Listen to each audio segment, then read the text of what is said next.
தாவிக ஆட்சியில் பெண்கள் பாதுகாப்பு, சட்டம் ஒழுங்கு உள்ளிட்டவை முறையாக பேணப்படுவதாக தெரிவித்துள்ள சிறுபான்மையினர் நலத்துறை அமைச்சர் ஷாஜகான், IUML கட்சி பல்வேறு காலகட்டங்களில் பல கட்சிகளுடன் கூட்டணி வைத்துள்ள வரலாறு கொண்டது என்று குறிப்பிட்டுள்ளார்.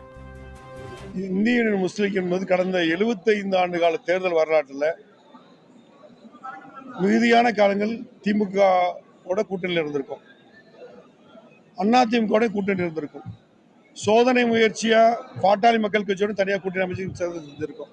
நான் அமைச்சராக பொறுப்பேற்ற பிறகு விடுதலை சிறுத்தைகளுடைய அமைச்சராக பொறுப்பேற்ற வன்னியரசு அவர்களும், காங்கிரஸ் சார்பிலே பொறுப்பேற்ற அமைச்சர்களும் 4 பேர் மாத்திரம் அமர்ந்து மாண்புமிகு முதலமைச்சர்களோடு 20 நிமிடம் உரையாடினோம்.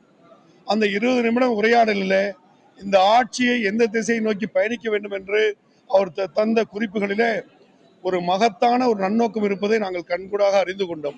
சட்டம் ஒழுங்கை அதி தீவிரமாக காக்க வேண்டும் என்ற முயற்சியில பல்வேறு நடவடிக்கைகளை எடுத்துக்கொண்டு இருக்கிறது. அந்த வகையில காவல்துறை அதிகாரிகளை மாற்றி அமைப்பதோடு அது இருக்கக்கூடிய, இன்னும் குறிப்பிட்டு சொல்ல வேண்டுமென்றால், தமிழகத்தில் குற்றப்பின்னணி கொண்டிருக்கக்கூடிய ஏராளமானவர்களை கைது செய்யக்கூடிய நடவடிக்கையும் இந்த ஆட்சி தான் எடுத்துக்கொண்டிருக்கிறது. அங்கொன்றும் இங்கொன்றுமாக ஒரு சில சம்பவங்கள் இருந்தாலும் வரக்கூடிய நாட்களிலே சட்டம் தன்னுடைய கடமை செய்யக்கூடிய வகையிலே, சட்டம் ஒழுங்கை சிறப்பான முறையில் காப்பாற்றக்கூடிய வகையிலே நிச்சயமாக செயலாற்றும் என்பதை உறுதிபட தெரிவித்துக்